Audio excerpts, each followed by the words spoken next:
What's up YouTube? My name is Wyatt and today we are going to be talking about 3 tips for beginning photographers from a beginning photographer.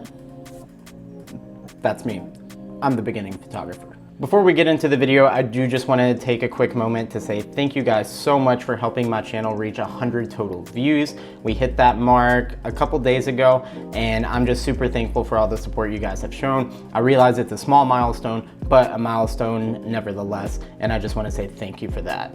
Let's go ahead and jump straight into things. Tip number 1 is learn your gear. In my last video, I believe I said something along the lines of if you own a camera that shoots in RAW, but you don't shoot in RAW, then what's the point of owning a camera that shoots in RAW? Well, in my mind, the same things kind of apply to your manual settings. If you're taking your camera, if you just went out, you bought a new DSLR, you bought a new mirrorless camera, and you're not taking the time to learn how to control the image, how to change your aperture, your shutter speed, your ISO, how those all work together. If you're not taking the time to learn those things, in my mind, that defeats the purpose of owning one of these cameras. I mean, cell phones nowadays take amazing photo and video, but the thing that really separates a mirrorless camera or a DSLR from your phone is the ability to achieve different looks through changing out your lenses and changing your settings. I realize that learning all the manual settings on your camera can be kind of a intimidating thing to do, but it's not that bad once you get into it. I personally recommend starting out with learning one setting at a time. So start out with shutter speed, learn how changing your shutter speed affects the photo that you get. Then move on to aperture. Once you've learned shutter speed and aperture, then learn all about your ISO, learn what ISO levels are good to use, learn what ISO levels are basically unusable because it has too much grain. But don't just stop with learning your camera, learn all the gear that you have. If you have multiple lenses, learn everything about that lens that you can. Learn manual focus on your lens. Even if you never use manual focus, learn how to use manual focus just in case you need to. If you use artificial lighting, learn how that artificial lighting can give you different looks. Learning your gear can also be something as simple as learning everything about the tripod that you have. The quicker you are at changing your settings, the quicker you are at getting your camera on the tripod, the quicker you are at getting your camera off the tripod. These are all things that are going to make you faster with your photography, and the faster you are, the more time you have to spend on composing the image that you're trying to take, rather than just fiddling around with the gear. Also, if you're anything like me and you do own maybe an APS-C size camera or a smaller camera and you are thinking about one day moving up into the full frame world and you want to upgrade your gear, if you start out with something like, say, I shoot Canon, so let's say I go out and I buy the EOS R5 tomorrow, more than likely, I'm not going to get the full potential out of that camera because I haven't learned this camera yet. This camera has a lot that I still need to learn. And those features are on the R5, but the R5 has those features plus more that I would have to learn.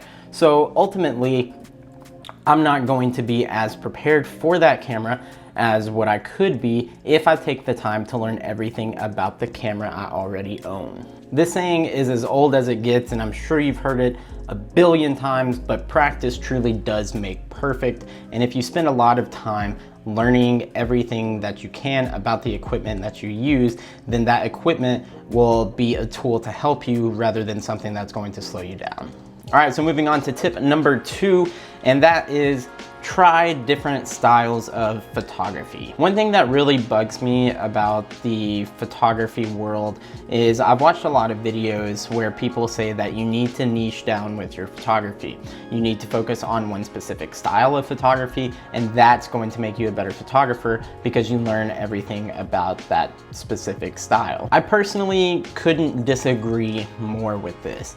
I think, especially as a beginner, it's important that you go out and try every different style of photography that you can, because each style of photography has something that you can learn from it. For example, whenever I tried out astrophotography for the first time, That taught me how to take a long exposure photo. Whenever I go out and I shoot Kendall running around the yard outside or playing at the park, that teaches me that I need to raise my shutter speed way up so that way I can freeze the action when she's running around. Whenever I go out and take photos of things like flowers or leaves on trees, that teaches me that if my aperture is super low, then it's going to be harder to maintain focus. I've learned a lot from trying different styles of photography, and if I didn't go out and try different styles of photography because I only like to take landscape photography, then I wouldn't have learned half the things that I know now.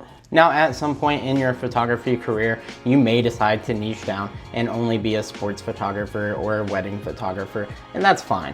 But as a beginner, I think it's really important that you learn as much as you can, and the only way that you're going to learn more is if you try something new. How are you going to find a niche if you go into it thinking, I'm only going to be a sports photographer? So no, I won't take a picture of those mountains. Like I said, different types of photography can teach you different things. And then whenever you go outside of your comfort zone, say you are a sports photographer, but then you go shoot some landscapes, maybe there's something in that you can learn and bring back to your sports photography and apply it to something that you enjoy shooting. Basically, this tip is just to let you guys know that it is okay if you don't have a niche. I don't have a niche whatsoever. My niche is just photography in general. I like photography. I'm not going to niche down further than that at this point in time because I haven't tried everything. So how am I going to know what my favorite thing to shoot is if I don't go out and shoot literally everything? My third and final tip for all you beginners like me out there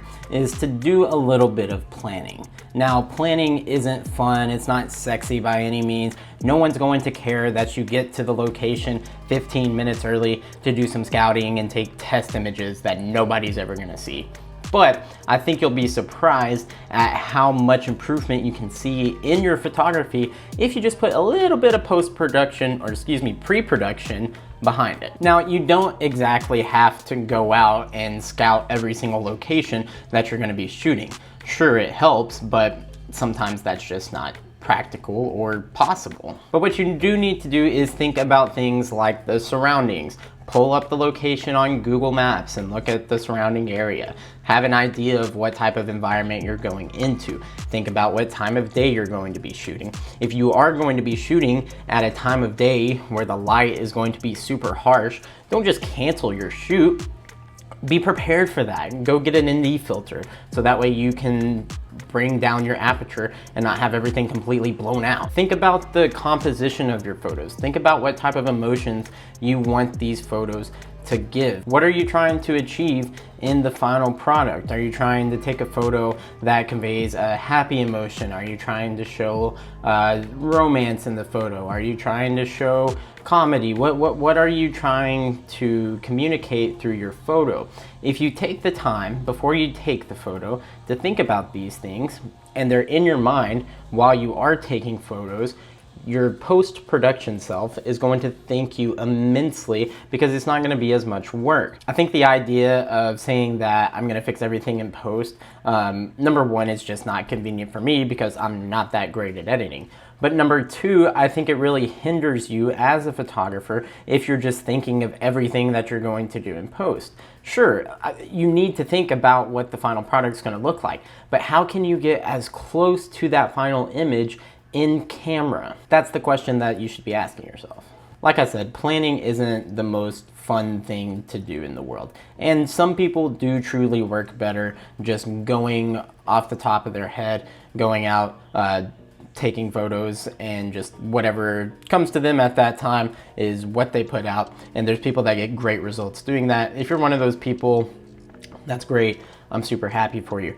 I do that sometimes, but I have noticed that if I just spend a little bit of time beforehand thinking about what I'm going to try to do, it's a little bit easier for me whenever I get to the location and start taking pictures because I already have an idea of what I'm going for. I'm not trying to come up with that while I'm taking pictures. I can use that whole time that I have to focus on getting the right images rather than trying to find out what images I want to capture in the first place. Like I said, guys, I am just a beginner, so these tips may change over time. I may come out with a video 6 months from now and say that everything that I said in this video is complete and total crap and you shouldn't listen to a single word of it. But as a beginning photographer right now, these are 3 things that I have done my best to do, and they're the 3 things that have given me the most improvement with my photography. I'm still not on like a professional photographer level. You know, my portraits don't look that great. There's a lot of things that I still have to learn, but these are the 3 things that I think build a good foundation going forward in the future. That's about it for the video, guys. I could go on all day about stuff that I think you can do to help your photography, but ultimately, these, like I said, are the most important 3 things to me. If you guys enjoyed this video, be sure to leave it a thumbs up. I really appreciate it. Again, thank you so much for helping the channel reach 100 views. We're going for 500 next, and we are 1 subscriber away from 10 subscribers. We're almost in double digits, baby. We're at 9 right now. Whoever is the 10th subscriber, I don't know what I'm gonna do, but I'll be very thankful for you. Again, thank you guys for watching the video, and YouTube. Until the next one, I'll see you later.